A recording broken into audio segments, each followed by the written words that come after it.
Hello everyone, this is KD Sharma and you are watching your YouTube channel the RS campus. जहां पर आज हम special video batch के अंतर्गत टेंस की अपनी 4th क्लास करने जा रहे हैं और इसमें हम पढ़ने वाले हैं प्रेजेंट परफेक्ट टेंस के वो सभी रूल जिनके अकॉर्डिंग प्रेजेंट परफेक्ट टेंस का यूज कहाँ कहाँ किया जाता है। तो सबसे पहले बात करते हैं इसके स्ट्रक्चर की कि इसका स्ट्रक्चर क्या होता है। तो इसके स्ट्रक्चर में सीधी सी बात है कि सबसे पहले सब्जेक्ट आएगा, फिर हैज या हैव सब्जेक्ट के अकॉर्डिंग, जिसके बारे में यहाँ पर देखो बता रखा है। हैज का यूज ही सी टेक नाम के साथ होगा और हैव का यूज आई यू वी दे दो या दो से अधिक नाम के साथ होगा, फिर वर्ब की थर्ड फॉर्म और फिर ऑब्जेक्ट आ जाएगा। ठीक है जी, चलिए बढ़ते हैं अब रूल की ओर। अब हम बात कर रहे हैं use of present perfect tense कि प्रेजेंट परफेक्ट टेंस का यूज कहाँ कहाँ होता है। तो सबसे पहले ऐसे एक्शन कार्यों के लिए यूज होता है जो तुरंत समाप्त हुए हैं, जैसे she has written a letter, उसने अभी अभी एक पत्र लिखा है।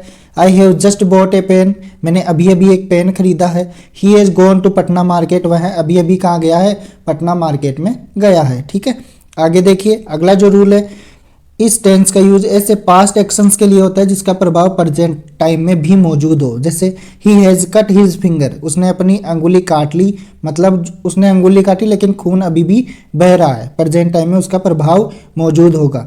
जैसे she has finished her work, वह अपने कार्य समाप्त कर चुकी है या उसने अपने कार्य समाप्त कर लिया है और अब वह कार्य से मुक्त हुई है, मतलब अभी अभी उस कार्य को ख़त्म करके उठी है। ठीक है, इसी प्रकार my daughter has eaten all the apples, मेरी जो बेटी है उसने सारे एप्पल खा लिए हैं, अभी जस्ट रिसेंट उसने ये सभी काम कंप्लीट किए हैं। इसके बाद में अगला आपका रूल है, इस टेंस का प्रयोग ऐसे पास्ट एक्शन के लिए होता है जो पास्ट में क्या हुआ, स्टार्ट हुआ और अभी भी जारी है। ऐसे एक्शंस के साथ फॉर या सिंस का प्रयोग ज़रूरत के अनुसार यूज किया जाता है, जिसका मतलब से होता है। क्या होता है, से होता है। ठीक है, तो यहाँ पर देखिए I have lived in this house since 1999, मैं 1999 से इस घर में रह रहा हूँ, मतलब अभी भी रह रहा हूँ, पहले भी रहता था। ठीक है, तो पास्ट में था और अभी भी जारी है। He has taught in this school for 5 years, वह 5 सालों से क्या कर रहा है, इस स्कूल में पढ़ा रहा है। ठीक है, she has been ill since Friday, वह शुक्रवार से बीमार है। तो ऐसी सिचुएशन में भी हम सिंस और फॉर का यूज करके भी प्रेजेंट परफेक्ट टेंस का यूज कर सकते हैं। आगे देखिए रूल नंबर 4। रूल नंबर 4 में क्या है, पास्ट एक्शन के लिए होता है प्रेजेंट परफेक्ट टेंस का यूज जो पास्ट में समाप्त हुआ लेकिन उसका निश्चित समय है ना, उसका समय निश्चित रूप से अज्ञात है, मतलब समय के बारे में जानकारी नहीं है। जैसे she has gone to America, वह अमेरिका जा चुका है। Have you read the Arabian night, क्या आपने अरबियन नाइट बुक पढ़ ली है।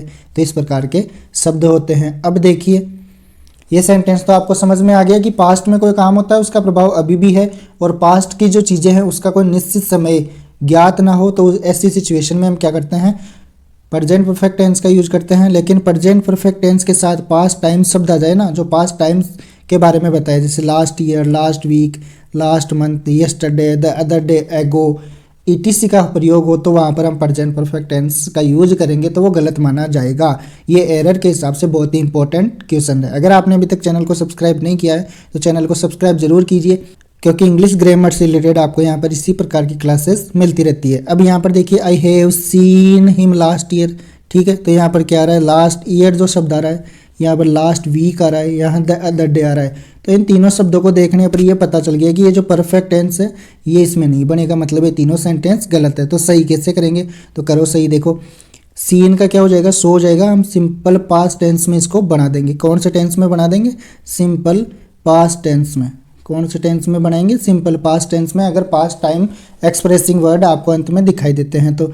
ठीक है, तो इसके बाद में अगला देखिए ही हैज अराइव्ड का क्या हो जाएगा, ही अराइव्ड, मतलब सब्जेक्ट वर्ब की सेकंड फॉर्म और फिर आगे ऑब्जेक्ट या आगे जो भी एडवर्ब है वो लिख देंगे। इसी प्रकार अगला देखिए she came the other day, verb की सेकंड फॉर्म आ जाएगी, हैज हट जाएगा। ठीक है, चलिए बढ़ते हैं आगे। अब यहाँ पर ये कुछ एडवर्ब्स हैं, अगर आपको ये किसी सेंटेंस में दिखाई देती है तो आपको वहाँ पर प्रेजेंट परफेक्ट टेंस का यूज करना होता है, जैसे ever, never, always, occasionally, often, several times, already, yet, just. इसी प्रकार की और भी वर्ब्स हैं, एडवर्ब्स हैं, जैसे लेटली हो गया, recently, so far, up to now, up to the present, since, for, during the last few weeks, during the last few years. इस प्रकार के शब्द अगर आपको किसी सेंटेंस में मिलते हैं तो वहाँ पर आपको लगभग क्या करना है, प्रेजेंट परफेक्ट टेंस मतलब हैज हैव प्लस वर्ब की थर्ड फॉर्म का यूज करना है। ठीक है, अब देखिए ही केम रिसेंटली, अब यहाँ पर रिसेंटली लिखा हुआ है तो इसका मतलब ये सेंटेंस गलत है। तो सही कैसे करेंगे, तो देखो सही इसको कर देते हैं हैज का यूज करके, ही हैज कम रिसेंटली। इसी प्रकार यहाँ पर येट आ गया तो ये गलत हो गया, तो ये नॉट में बना हुआ है नेगेटिव है, तो सी हैज नॉट गॉन येट हो जाएगा। He worked here for 5 years, 4 और 5 ईयर्स आ गया, मतलब सिंपल पास्ट में तो नहीं बनेगा भाई, प्रेजेंट परफेक्ट में ही बनेगा। इसकी भी बात करेंगे आगे, तो इसका क्या बन जाएगा, she has worked here for 5 years. ठीक है, the train already left, already शब्द आ गया तो मतलब ये क्या हो गया, गलत हो गया। तो इसको कैसे करेंगे सही, the train has already left हो जाएगा। अगला देखिए, Mukesh completed his work up to now आ गया, मतलब प्रेजेंट परफेक्ट में बनेगा और अप टू नाउ ये नेगेटिव का सेंस देता है, तो क्या होगा, Mukesh has not completed his work up to now. ठीक है, इसके बाद में ये बात देख लो, ध्यान दे लेना इस बात के बारे में कि सिंस और फॉर का use present perfect tense, perfect continuous और पास्ट परफेक्ट और पास्ट परफेक्ट कंटिन्यूस टेंस में ही होता है, इसके अलावा कहीं और नहीं होता है। ठीक है, चलिए अब आगे देखिए। आगे क्या है, आपको चैनल को लाइक करना है, शेयर करना है और सब्सक्राइब नहीं किया तो सब्सक्राइब जरूर कर लीजिएगा। ठीक है, तो मिलते हैं अगले वीडियो के साथ, तब तक के लिए टेक केयर, बाय बाय।